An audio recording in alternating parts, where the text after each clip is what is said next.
Hello সবাইকে। তো বন্ধুরা কেমন আছো বলো তোমরা সবাই? আমি খুব ভালোই আছি। তোমরা কেমন আছো আমাকে কমেন্টে জানিয়ে দিও। এই যে দেখো, বাঙালির তো ১২ মাসে ১৩ পার্বণ লেগেই থাকে। তো সেটার মধ্যে শ্রেষ্ঠ আরেকটা পার্বণ হচ্ছে পৌষ পার্বণ। তো সেটারই তোড়জোড় চলছে বাড়িতে। ওই যে দেখো তোমাদের দেখাচ্ছি, পৌষ পার্বণের আগের দিন মা সারা বাড়িতে গোবর ছড়া দিয়েছে, গোবর দিয়ে লেপেছে। এটাই তোমাদের দেখাচ্ছি। মানে এই দিনটা সবার জন্য আনন্দ, পিঠে পুলি খেতে হবে, একটা বিশাল মজার ব্যাপার। তো ওই দেখো মার গোবর দেওয়া কমপ্লিট সুন্দরভাবে। আর ওই যেটা তোমাদের দেখাচ্ছি তুলসী পিঁড়ির ওখানেই বসুমতীকে পিঠে দেবে। তো এখন দেখাচ্ছি মা সকালবেলা, মার ভোরবেলা উঠে বসুমতীকে পিঠে দেওয়া হয়ে গেছে। আমার খুব ঠান্ডার সমস্যা, তো ওর জন্য আমি সকালে উঠিনি, বাট এটা মাই করে প্রত্যেকবার। ওই যে দেখো মা কি সুন্দর বসুমতীকে পিঠে দিয়েছে, সকালবেলা উঠে দিতে হয় চালের গুঁড়ো গুলে। তোমাদের কার কার বাড়িতে এই নিয়মটা আছে আমাকে একটু কমেন্টে জানিও। কারা কারা বসুমতীকে ভোরবেলা উঠে পিঠে দাও। তো ওই দেখো আমাদের পিঠের জন্য তো উনুন জ্বলেই গেছে।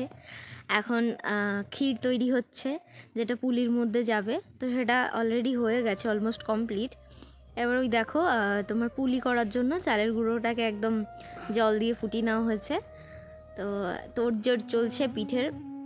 তো দেখো দিদুন করছে, আমিও পাশে দিদুনকে একটু হেল্প করে দিচ্ছি। দিদুনই করে, আমি মা খুবই একটা পিঠে টিঠে বানাতে পারি না। তো ওই দিদুন করলে তারপরে খাওয়া হয়। তো ওই দেখো ওই যে আমি চালের গুঁড়ো দিয়ে দিচ্ছি। তো এটা হচ্ছে ওই পুলির ডোটা হচ্ছে, যেই চালের গুঁড়োর যেই ডোটা করে সেই ডোটা তৈরি হচ্ছে। তো ওটা দিদুন এরম করে তৈরি করে দিচ্ছে, তারপরে আমি মেখে নেবো। তো দেখো ভালো করে ভিডিওটা।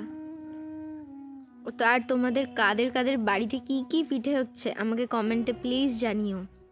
আর তোমাদের সববার নেমন্তন্ন রইল আমাদের বাড়ির আসার। তো ভিডিওটা তো একদিন বাদেই যাচ্ছে, তো তোমরা যেদিন আসবে আমাকে বললো, তার আগে আবার তোমাদের পিঠে বানিয়ে খাইয়ে দেবো, দরকার হয়, কোনো সমস্যা নেই।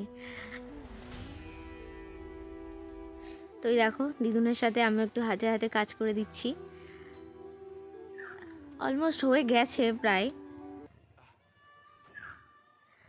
দিদুন পিঠেটা করে বলেই না আমাদের সবার খাওয়া হয়, না হলে আমাদের পিঠে খাওয়া হয় না। তো কালকে আমাদের বাড়ি শুধু দুধ পুলিই হয়েছিল, আর কিছু হয়নি।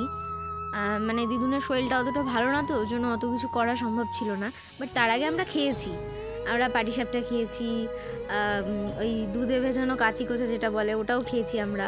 এটা ক্ষীরের জন্য দুধটা জাল দেওয়া হচ্ছে। ওই দেখো আমার হাতে চালের গুঁড়োর ওই ডোটা আমার হাতে হ্যান্ড ওভার করে দিয়েছে। এবার আমি ওটাকে ভালো করে মেখে নিচ্ছি। এবার দেখো পুলি তৈরি হবে। মা আর আমি পুলি তৈরি করতে লেগে গেছি। দিদুন একদিক সামলাচ্ছিল আর আমি আর মা করছিলাম। এই আমি না পুলির ডিজাইন খুব একটা পারি না, বাট চেষ্টা করেছি যতদূর করা যায়, বাট খুব একটা আমি পারি না। ওই ছোটোবেলায় আমার দিদার পাশে বসে যেটুকুনি শেখা, একটু একটু একটু একটু করে ওইটুখানি, বাট ওর থেকে বেশি ভালো আমি আর পারি না। তো দেখো ডিজাইনগুলো খুব সুন্দর হয়নি। তো তোমরা কেমন পিঠে বানাও বা কেমন করে তৈরি করো তোমরা আমাকে নিশ্চয়ই শেয়ার করো সবাই। তো এই দেখো পারি না তাও দেখাচ্ছি কি করে ডিজাইন করছি। যেটুকুনি পারি সেটুকুনি, বলে না যে চেষ্টা করলে মানুষ সব পারে, যেটুকুনি পারি ওইটুকুনি অনেক। আর বেশি তো চাওয়া পাওয়ার দরকার নেই, তাই না বলো? তো এই দেখো মোটামুটি হচ্ছে, মা আর আমি হাত লাগিয়েছি, হচ্ছে মোটামুটি। তো এবার দুধ পুলিটা দুধের মধ্যে ডোবানো হবে। ওই দেখো মা ছাড়ছে দুধের মধ্যে। তো সব কমপ্লিট হয়ে গেছিলো লাস্টে। তো বন্ধুরা আমার পিঠের রেসিপি এইটুকুনিই ছিল। তো তোমরা সবাই ভালো থেকো, সুস্থ থেকো, আর এইভাবেই আমাকে সাপোর্ট করতে থেকো। তো এই যে এটা হচ্ছে একটা অ্যাকোয়ারিয়ামের ভিডিও, এটা তোমাদের কাছে খুব তাড়াতাড়ি আসতে চলেছে। তো তোমরা সবাই আমার চ্যানেলটাকে সাবস্ক্রাইব করে দিও।